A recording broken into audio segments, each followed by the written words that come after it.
Welcome back everybody to Forza Motorsport. So today we're going to be starting off the Fox Body Challenge. So we'll do 2 of the races in this episode and then we'll do the final 3 in the second episode. So I've always been a kind of a fan of the Fox Body Mustang, although to be honest in Forza games they have been quite underrepresented. We've only ever had the SVT version or the SVO version, although the SVO version only recently came in the likes of the Forza Horizon 5, although I do believe it is in this game. So yeah, let's see what it's got in store for us.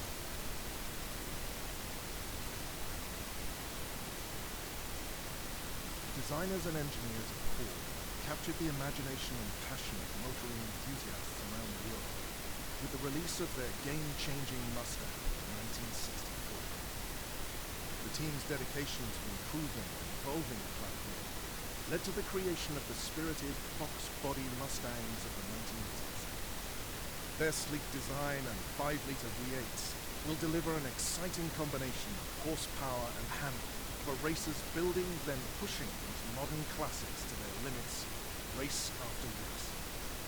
Talked about the 5-litre V8 and yet you're showing the SVO, which had a Ford Pinto engine in it, although granted it does have a turbocharger on it. So yeah, these are the only 2 Fox Body Mustangs we've ever had in a Forza game. But like I said, the SVO was only recently introduced with the Forza series via Forza Horizon 5. But yeah, the Ford SVT Cobra R Fox Body has a 4.9 litre V8, 235 horsepower and 280 pounds-feet of torque, weighs 3,125 pounds. So not quite as light as the original Mustang from the mid-60s, but definitely lighter than a lot of Mustangs from the late 60s and early 70s. You take a look at the Mach 1 for instance, and that weighs a hell of a lot more. And then we have the Mustang SVO, so a significantly smaller engine at 2.3 litres, inline-4 turbocharged engine, but 200 horsepower, so only 35 horsepower difference, which, considering the fact that this engine is less than half the size of the V8, is pretty damn good. 240 pounds-feet of torque as well, not massively down on the V8 either, but what is down is the weight at 3,028 pounds, as you can see, so it's 97 pounds lighter, so that does make a bit of a difference in terms of the general acceleration. But as you can see, because the 90s Ford is a SVT Cobra R, that means basically it's had a lot of handling upgrades, it's knocked a lot of the weight out. As you can see, it doesn't even have the fog lamps in the bumper anymore, neither does it have the rear seats. So yeah, that is the generally the better handling car, as you can see, and because it does have the more power and only slightly more in the way of weight, acceleration is better as well as the top speed. But the SVO is tempting, it really is. I think it might well be the one that is more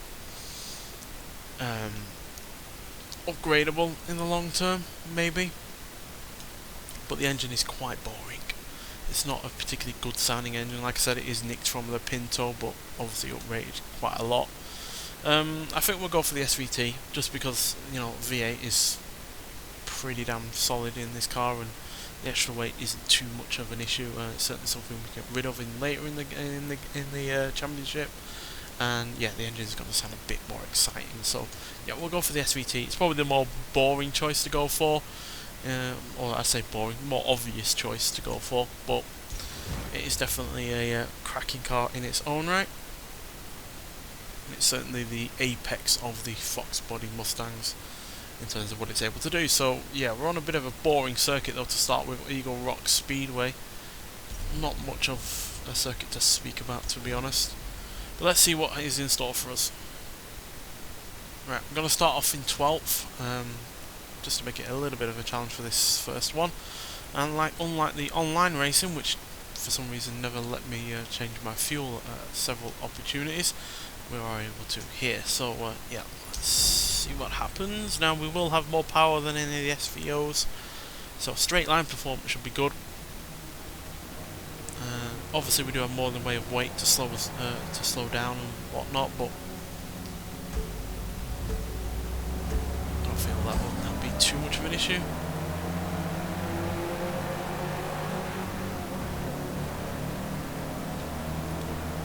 There's been a lot of updates and, I guess you could say in some regards, controversy surrounding this game lately. where Turn 10 themselves have admitted that, yeah, some of the elements of this game are just not up to par. Chief among which are kind of the AI on this game, especially for this career mode, which apparently, yeah, a lot of people have been having issues with. I've had less issues with the AI than than some people have, but generally, yeah, it's not the best in a lot of ways. Especially when it comes to how aggressive the AI can be at times, while also breaking at, you know, silly points.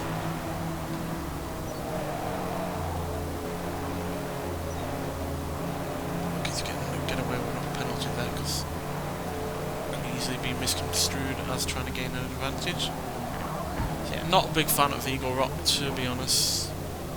It's a little bit boring, and considering they talked up the circuit and whatnot before the game's release, I was disappointed to see that it's only this and, yeah, basically the normal oval that is on offer, and to be honest, it's not that great.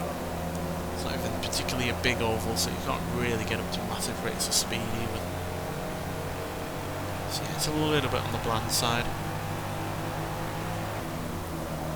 But we are getting Daytona added to the game in the next update. It should be fun. It's definitely a better oval than this one. Well, it's also got the rather good circuit race track as well going for it. And again, tracks like that and the Nürburgring, which we still do not have, that should have been in the game to start with, to be honest. I know they're talking about this game being a platform more than just a game in of itself, but, you know, it's very rare that you find a platform that doesn't have the features of previous games. You know, this game should have launched with every track we've had before in previous Forza games, as many of the cars that we've had in previous Forza games added to the game, irrespective of Turn 10's idiotic decision to focus mainly on racing cars. We should have as many cars as possible.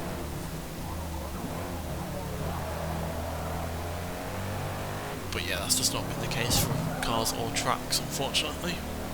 To launch without the Nürburgring is, quite frankly, a travesty. Just makes the game come across as unfinished and rushed, which it shouldn't be, because apparently they've spent about 6 years developing it, so, you know, they've had way more time to work on this game than they have on any other Forza game that I can remember, so there's no real excuses for it. And I say this as a massive Forza fan, you know. I've played every game before this one. Played every Forza Horizon game. And yeah, bought a lot of, if not all of the corresponding, you know, DLCs for either series as well, so really did not please me whatsoever that to find that this game has a lot of glaring issues and a lot of omissions. The biggest thing for me has been the car, not just the car list, but the car pass as well, which has just been deeply underwhelming. I'm glad I only ever bought the DLC part of this game and not the full game itself. So what I did with Forza Horizon 5. But yeah, I did it with this because I was even less sure that I'd enjoy the game, which has only been proven correct for some of it, quite frankly. Mainly in terms of the car list and the upgrade system. They're the two biggest issues with this game. It'd be a lot more fun if both of those were better. But the insistence of Turn 10 to focus only on race cars, fast cars and whatnot has just sapped any of the creativity and, you know, the uniqueness that can be on offer when it comes to racing. I mean, I can't have been the only one that enjoyed the massive variety of Forza Motorsport 7 or recent Forza Horizon games in terms of what you could be coming up against in terms of racing. not everything has to start out as a potential racing car from the start. Final lap. Cars can become that through upgrades and from learning the car and tuning the car and whatnot. They don't have to start off in that manner.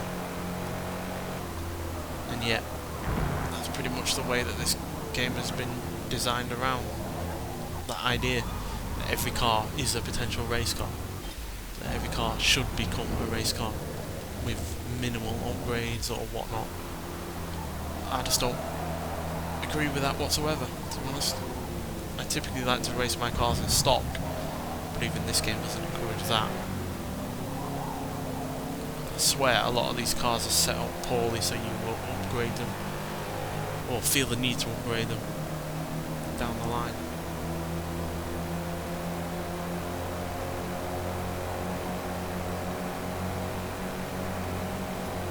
Well, we came close to first. Another lap we would have had them, but it's a decent enough race, but not a particularly great circuit, quite frankly. But yeah, it was the 86 Mustang that was in first. Even though we had a dirty lap, we were quicker. But we only had a dirty lap because we cut that corner at one point. But still, second place to start the championship off is not bad. Right, where are we going to be next? Probably didn't unlock many upgrades. Nope. Alright, Watkins Glen. This is a circuit I really rather like, so I am glad this was actually in the game to start with. Again, it would have been an even poorer game without it. So yeah, we'll just basically just do the tyres up to start with, considering we don't have much in the way of CP to play with.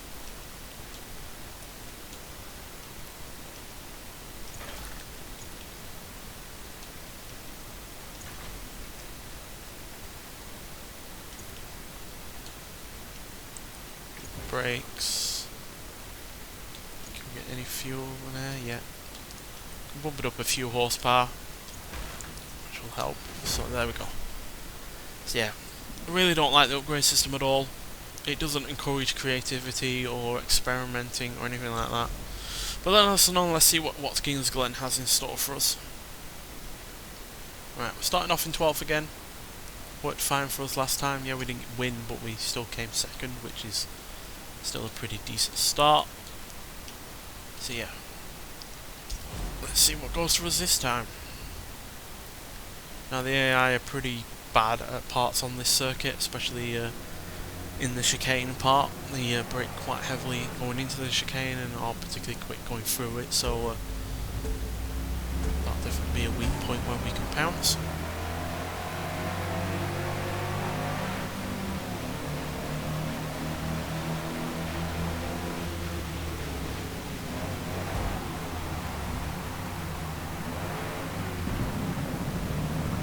Mustang having a bit of a slide out.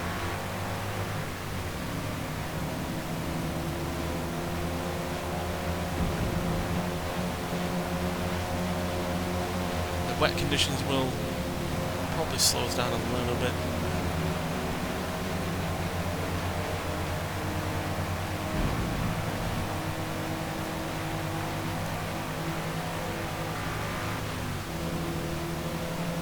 Yeah, I'm glad I chose this version of the Fox body purely because the engine is a lot more exciting. Sliding between the two of those.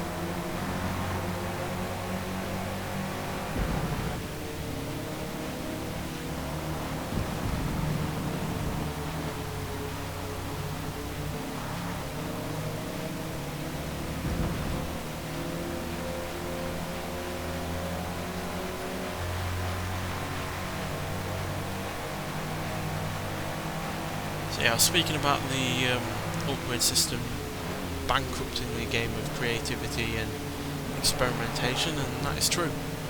The whole reason the upgrade system was so great in the previous Forza games, Horizon or Motorsport, is because it encouraged both of those aspects. You know, you could comfortably know, buying a car, you could swap out engines, drivetrains, come up with different class versions of that car and see what worked and what didn't work, and you knew full well that it wouldn't, you know, cost you a lot of time because you wouldn't have to grind to get those points that we have to for this game. and nor would it cost you all that much in the way of money, because upgrades are never massively expensive. The most I've ever spent on an upgrade for a car, either for how fast will it go or Extreme Off-Road Silly Builds, is about 120,000 credits, which isn't a lot at all. So you could comfortably know that you can buy a car and do pretty much whatever you want with it, and yeah, get some creative and experimental aspects out of that car. But you cannot do that with this game. You just can't, because you know full well whenever you're going to come across a new car that you've not driven before, that you're going to have to spend at least 2 to 3 hours racing around constantly trying to get up to the, I think it's level 25 for a engine swap. Not sure what else is after that, but yeah, you're going to have to at least get up to level 25 just to get an engine swap, which some cars certainly need on this game. Cars that are older especially do benefit from a newer engine being slotted in, and yet you'd have to drive that around in a different kind of configuration with a standard engine for a long time just to get that engine swap. By that point, you might well be sick and tired of that car. You might well have moved on to another car that you want to try out. It just saddles you to a car for a very long time for very little return, as far as I'm concerned. And it really generally feels like people that have come up with this upgrade system have never, for a long time, played a Forza game. Might have sounded great in their eyes. Oh yeah, you get to upgrade your car the more you race it. It gets you, comfortable with the car. It gets you accustomed to the car. You get to feel an ownership with the car and whatnot. And that sounds all good on like a presentation board and whatnot. But when it comes down to the practice, it just does not work whatsoever. And the only way I've been able to get it to work is by doing a couple of laps around a free play race with a car, get a minimal amount of upgrades to start off on multiplayer, and there I've been able to slowly upgrade the car to get it into the top of the class at that class of race that is open at that time. But again, as fun as that can be, depending on the car, it's no more fun than just how it would be if I had the normal upgrade system. And then you got the added negative of the fact that the class systems swap out every few days, so you can work hard on a car for a while, and then the class won't be there anymore, so you either won't be able to use that car because it's either above that class, or it won't work in another class above its standard class, and then you'd have to start again with another car. It just infuriates me. It's like, why? Who thought this was a good idea, and why did no one pick up on the fact that it's a bad one? I don't like to be ragging on a game. I like to look at the positives, and there are positives to this game. The sound design is good, the graphics are great, there's plenty of good weather effects. I like the choice of being able to decide on your fuel and your tyres, although again, something that someone else brought up that I watched a video on. We don't have any radar systems, we don't have any knowledge about what the race is going to be like in a few laps down the line, what kind of tyres we should be using, is it going to dry up after only a lap, nothing like that. And we don't have a spotter either to tell us how long our tyres have left to last, or how much, obviously we have an estimated fuel counter, but we don't have, telling us how long our tyres have to last right up until we're all on basically the rims. So yeah, it's like it's trying to be a racing game, proper racing game, with racing cars and whatnot, but it just doesn't want to quite commit to that, which is just as infuriating as, also wanting to be a racing game and yet also not having enough of the kind of racing cars that you need. Again, something that someone else pointed out is that there's a lot of racing cars on this game, but a lot of them never raced against each other, or they're too old or too new to race against one another. And yeah, it just feels like a very, very mixed bag. It just feels like someone's put their hand in a bag full of car names and cars and whatnot, pulled them out and gone, yeah, choose those. irrespective of if there are cars that people want or the cars that are missing that people want. That's just all that it's come down to. And it just feels really, really poorly thought out. So hopefully they'll fix it, but with this being a platform, which is no doubt being made to last at least 3 or 4 years, I don't see them pulling the finger out anytime soon to try and fix it.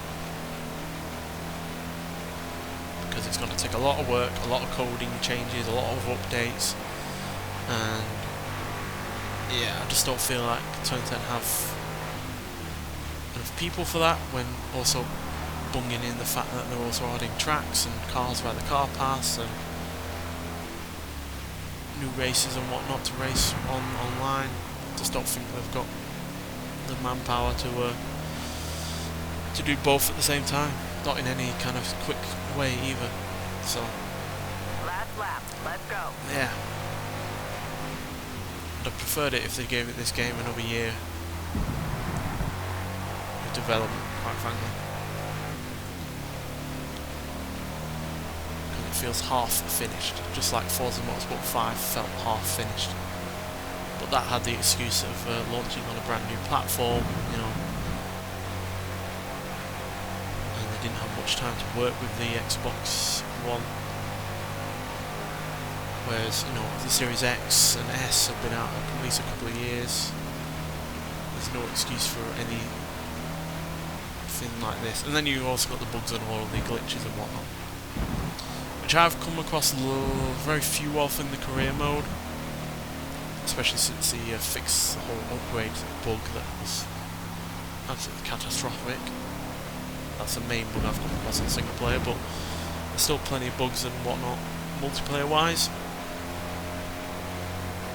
Chiefamon, which is racing around on a practice lap and qualifying for a good 20 minutes or so, comes to the start of the race and then it crashes and you're kicked out. And to hell with the 20 minutes or so that you've just spent of your time. Or, like we saw with my racing video of the Maserati Ghibli Cup, can't upgrade, change your fuel or your tyres because it suddenly stops, goes into a loading screen, and then it comes out of the loading screen a mere second before the race starts, and then you're stuck with, you know, 60% of your fuel still in your car, and you're way heavier than you were during any of the practicing and qualifying, so you can't quite gauge how your car's going to handle. But regardless, yeah, that race there was really easy. I'm not sure why, but regardless, that puts us into first place, so we're 2 points ahead of second, and yeah, 10 points ahead of third. So yeah, regardless though, that's going to be it for today. Hopefully I'll be in a bit of a better mood with this game in the next episode, but I don't mean to rant, I don't mean to be a negative Nancy or anything like that, but it really does annoy me when a game does several things wrong that are quite clearly wrong and shouldn't be done to start with, and yet apparently that's just not the case. Apparently no one has any foresight or, you know, knowledge of how a game should work when it comes to making this game, quite frankly. But yeah, still nonetheless, so thank you for watching, and I'll see you with the next one. Bye.